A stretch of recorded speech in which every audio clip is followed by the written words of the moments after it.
யாழில் அதிஉயர் பாதுகாப்பு வலயத்தில் இருந்த வீதி திறந்து வைப்பு. இலங்கையில் அமுலுக்கு வரும் புதிய நடைமுறை. தேர்தல் சட்டமீறல்கள் மற்றும் வன்முறைகளின் அடிப்படையில் 55 பேர் கைது.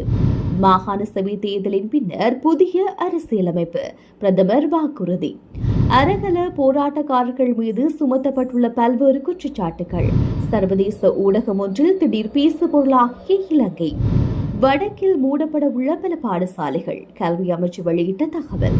கனடாவில் வீடு வாடகை தொடர்பில் வெளியான தகவல்.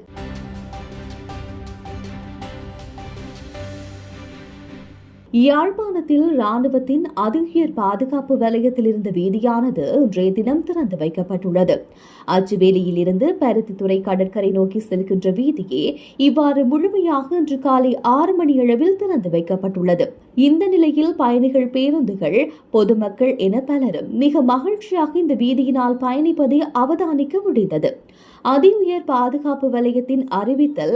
இந்த வீதியானது பலாலி அதிஉயர் பாதுகாப்பு வலயத்தில் அமைந்துள்ள ராணுவ குடியிருப்பினூடாக செல்லும் வீதியாகும். இந்த வீதியினூடாக பயணிக்கும் அனைவரும் சில அறிவுறுத்தல்களை பின்பற்ற வேண்டும். அதாவது, வீதி திறக்கப்படும் நேரம் முற்பகல் 6 மணி தொடக்கம் பிற்பகல் 5 மணி வரை மாத்திரமே. வீதியினுள் பயணிக்கும் வாகனங்கள் இடையில் நிறுத்துதல், திருப்புதல் தடை செய்யப்பட்டுள்ளது. வீதியில் பயணிக்கும் சந்தர்ப்பத்தில் வீதியின் இருபுறமும் புகைப்படம் எடுத்தல், ஒளிப்பதிவு செய்தல் போன்றவை தடை செய்யப்பட்டுள்ளது. இந்த வீதியில் பயணிகள், போக்குவரத்து, பேருந்துகள் தவிர்ந்த ஏனைய பாரவூர்திகளுக்கு பயண தடை விதித்துள்ளது. இந்த வீதியில் செல்லக்கூடிய வேகமாகக்கூடியது 40 கிலோமீட்டர் மாத்திரமே. இந்த வீதியில் பயணிக்கும் சாரதிகள் மற்றும் அனைவரும் தம்மை அடையாளப்படுத்திக் கொள்ளக்கூடிய ஆவணங்களை பயணத்தின் போது வைத்திருத்தல் அவசியமாகும். மேற்குறிப்பிட்ட அறிவுறுத்தல்களை மீறுதல் சட்டப்பூர்வ நடவடிக்கை மேற்கொள்ளக்கூடிய குற்றமாகும் என அறிவிக்கப்பட்டுள்ளது. அதிவேக நெடுஞ்சாலைகளில் பயணிப்பதற்கு அட்டை மூலம் பணம் செலுத்தும் அனுமதிக்கும் திட்டம் நடைமுறைப்படுத்தப்பட்டுள்ளது. இந்த நடைமுறை அடுத்து வரும் நாட்களில் ஆரம்பிக்கப்படும் என போக்குவரத்து, நெடுஞ்சாலைகள், துறைமுகங்கள் மற்றும் சிவில் விமான போக்குவரத்து அமைச்சு தெரிவித்துள்ளது. அதற்கமைய இந்த பரிச்சார்த்தை திட்டம் கொட்டாவு மற்றும் கடவத்து சந்திகளில் தொடங்க திட்டமிடப்பட்டுள்ளதாக தெரிவிக்கப்பட்டுள்ளது.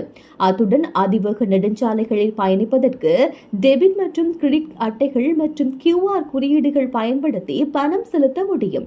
இந்த திட்டத்தை தொடர்ந்து மே மாதம் முதல் நாட்டில் உள்ள அனைத்து அதிவேக நெடுஞ்சாலைகளிலும் அட்டை மூலம் பணம் செலுத்தப்படும் என்று எதிர்பார்க்கப்படுவதாக போக்குவரத்து, நெடுஞ்சாலைகள், துறைமுகங்கள் மற்றும் சிவில் விமான போக்குவரத்து அமைச்சு தெரிவித்துள்ளது. உள்ளூராட்சி மன்ற தேர்தல் சட்டமீறல்கள் மற்றும் வன்முறைகளின் அடிப்படையில் 13 பேர் கைது செய்யப்பட்டுள்ளனர். இவ்வாறு கைது செய்யப்பட்டவர்களில் 13 பேர் வேட்பாளர்கள் என போலீஸ் ஊடக பிரிவு தெரிவித்துள்ளது. மேலும் 11 வாகனங்களும் போலீசாரால் கைப்பற்றப்பட்டுள்ளது. போலீசாருக்கு இதுவரை மொத்தமாக 123 முறைப்பாடுகள் கிடைத்துள்ளதாக தெரிவிக்கப்படுகின்றது. இவை மார்ச் 3ஆம் தேதி முதல் ஏப்ரல் 9ஆம் தேதி காலை 6 மணி வரை பதிவாகிய குற்றச் செயல்களாகும்.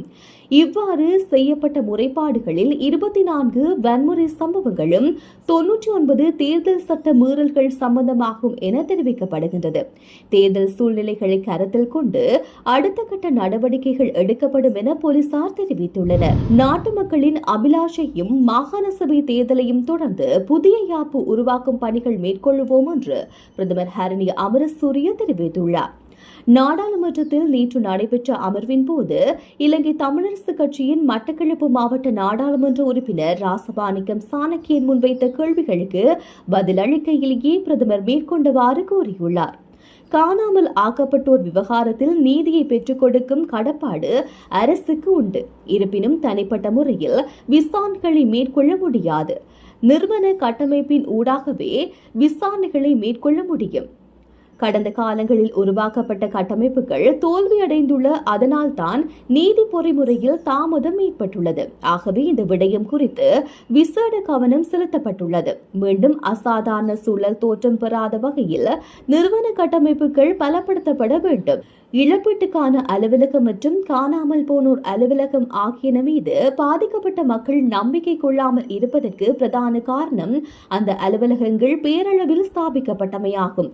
இவ்வாறு இவ்வாறான நிலையிலேயே கடந்த காலங்கள் காணப்பட்டது. அதனை திருத்தவே நாங்கள் முயற்சிக்கின்றோம் என பிரதமர் ஹரணி அமரசூரிய தெரிவித்துள்ளார். 2022 அரகல போராட்டத்துடன் தொடர்புடைய 3885 பேர் மீது 9 வெவ்வேறு சட்டங்களின் கீழ் குற்றச்சாட்டப்பட்டுள்ளதாக தெரிவித்து நீதி கோரி ஜனாதிபதி அன்ருகுமார் திசாநாயக்கவுக்கு கடிதம் ஒன்று அனுப்பி வைக்கப்பட்டுள்ளது.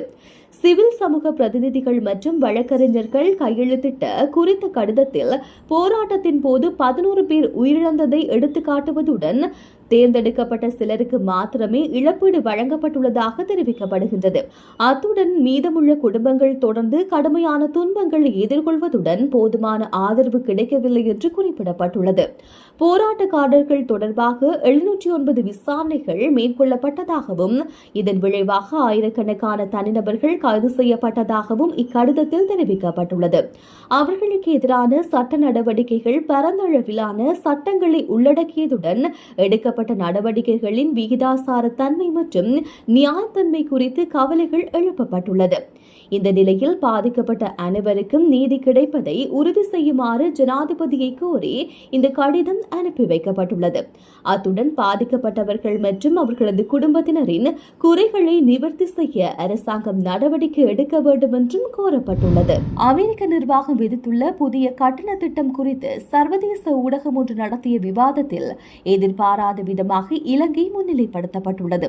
இதன்போது அமெரிக்காவுடனான இலங்கையின் வர்த்தக சமநிலையின்மை குறைவாக இருந்த போதிலும் இலங்கையை கட்டண பட்டியலில் சேர்ப்பதன் பின்னணியில் உள்ள தர்க்கம் தொடர்பில் குறித்த ஊடக விவாதத்தில் கேள்வி எழுப்பப்பட்டது.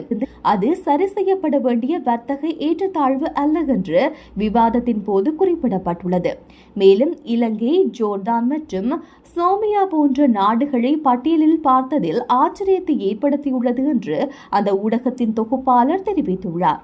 அத்துடன் பரஸ்பர வர்த்தகம் எவ்வாறு கணக்கிடப்படுகின்றது என்பதில் தவறான தத்துவத்தை இந்த வரியுத்தி பிரதிபலிக்கின்றது என்று அவர்களால் சுட்டிக்காட்டப்பட்டுள்ளது. அமெரிக்க ஜனாதிபதி டொனால்ட் ட்ரம்ப் கடந்த வாரம் இலங்கை உட்பட பல நாடுகளுக்கு பரஸ்பர வரி விதிப்பை அறிவித்தார்.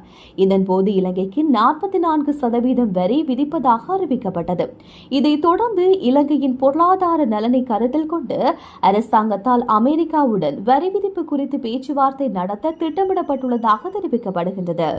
வடமாகாணத்தில் 13 கல்வி வலயங்களில் உள்ள பாடசாலைகளில் இருந்து 56 பாடசாலைகளை விரைவில் மூடுவதற்கான நடவடிக்கையில் கல்வி அமைச்சு ஈடுபட்டுள்ளது.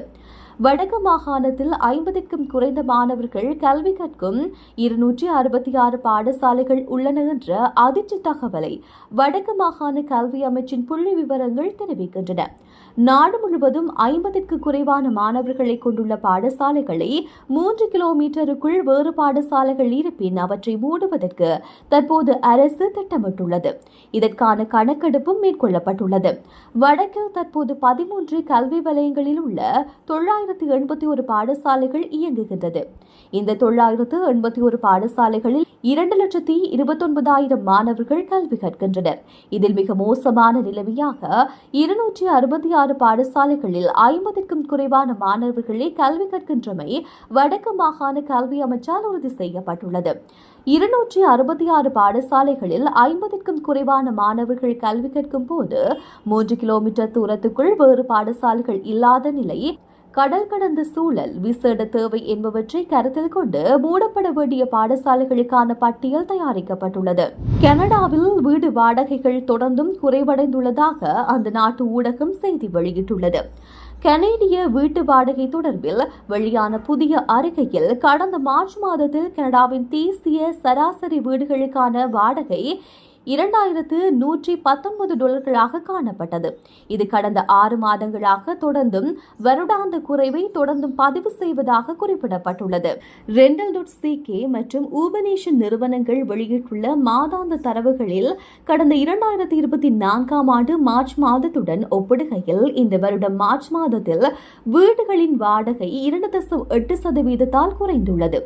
எனினும் பிப்ரவரி மாதத்துடன் ஒப்பிடுகையில் மார்ச் மாதத்தின் வாடகை விலை 1.5% உயர்ந்துள்ளது.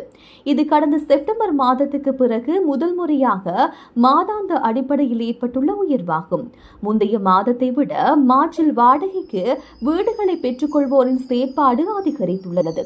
இது வாடகை மலிவாக உள்ளதற்கு காரணமாக இருக்கலாம்.